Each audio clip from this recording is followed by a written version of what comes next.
ಬೆಳಗಾವಿ ಇಡೀ ಕರ್ನಾಟಕ ರಾಜ್ಯವನ್ನೇ ಬೆಚ್ಚಿಬೀಳಿಸಿರುವ ಬೃಹತ್ 4,500 ಕೋಟಿ ರೂಪಾಯಿ ವಂಚನೆ ಪ್ರಕರಣದಲ್ಲಿ ಬೆಳಗಾವಿಯ ಶಿವಬಸವಂದರದಲ್ಲಿ ಶಿವಂ ಅಸೋಸಿಯೇಟ್ಸ್ ಎಂಬ ಹೆಸರಿನ ಅನಧಿಕೃತ ಹಣಕಾಸು ಸಂಸ್ಥೆಯನ್ನು ನಡೆಸುತ್ತಿದ್ದ ಶಿವಾನಂದ ನೀಲಣ್ಣವರನನ್ನು ಮಾಳಮಾರುತಿ ಠಾಣೆ ಪೊಲೀಸರು ಬಂಧಿಸಿದ್ದಾರೆ.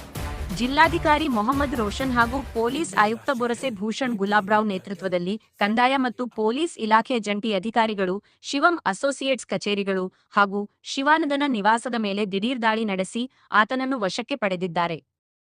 ಪ್ರಕರಣದ ಗಂಭೀರತೆ ಮತ್ತು ಬೃಹತ್ ಮೊತ್ತವನ್ನು ಪರಿಗಣಿಸಿ ರಾಜ್ಯ ಸರ್ಕಾರವು ಈ ಪ್ರಕರಣವನ್ನು ಸಿಐಡಿ ತನಿಖೆಗೆ ವಹಿಸಿದ್ದು, ಜಿಲ್ಲಾ ಉಸ್ತುವಾರಿ ಸಚಿವ ಸತೀಶ್ ಜಾರಕಿಹೊಳಿ ಈ ಕುರಿತು ಸ್ಪಷ್ಟನೆ ನೀಡಿದ್ದಾರೆ. ಭಾರತೀಯ ರಿಸರ್ವ್ ಬ್ಯಾಂಕ್ ಆರ್ಬಿಐ ಅಥವಾ ಸೆಬಿಯಿಂದ ಯಾವುದೇ ಅನುಮೋದನೆ ಇಲ್ಲದಿದ್ದರೂ ಶಿವಾನಂದ ನೀಲಣ್ಣವರ ಸಾರ್ವಜನಿಕರಿಗೆ ಅತಿ ಹೆಚ್ಚು ಬಡ್ಡಿ ನೀಡುವ ಆಮಿಷವಡ್ಡಿ ಹಣ ಸಂಗ್ರಹಿಸುತ್ತಿದ್ದ ಎನ್ನಲಾಗಿದೆ.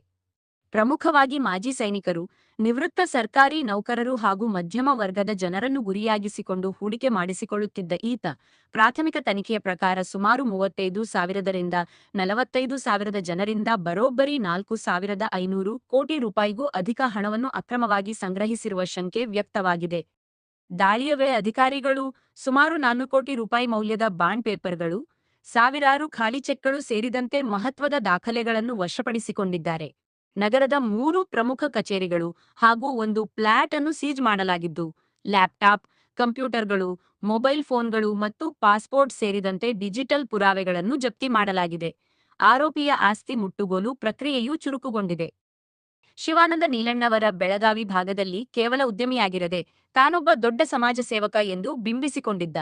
ಬಡವರಿಗೆ ಸಹಾಯ, ಧಾರ್ಮಿಕ ಕಾರ್ಯಕ್ರಮಗಳಿಗೆ ದೇಣಿಗೆ ನೀಡುವ ಮೂಲಕ ಜನರ ನಂಬಿಕೆ ಗಳಿಸಿದ್ದಾನೆ ಎನ್ನಲಾಗುತ್ತಿದೆ.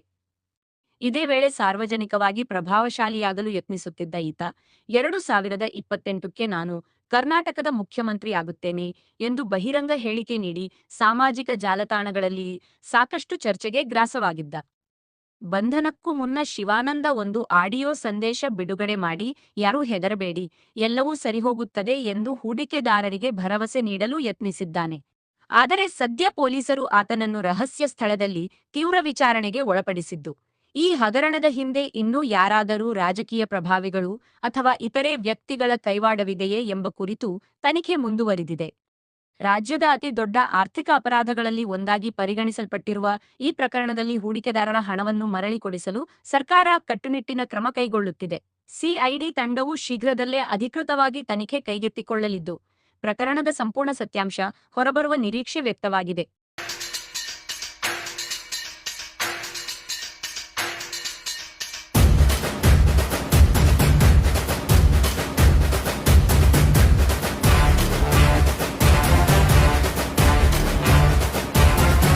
ये मेरा शहर, ये मेरी डगर, सर पे ये आकाश मेरा है घर.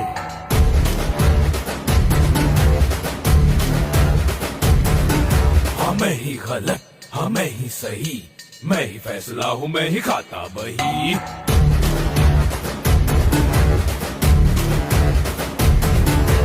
ऐसा है कौन यहाँ मुझसे जो जीत सके है कोई, जो तो वो मैं हूँ.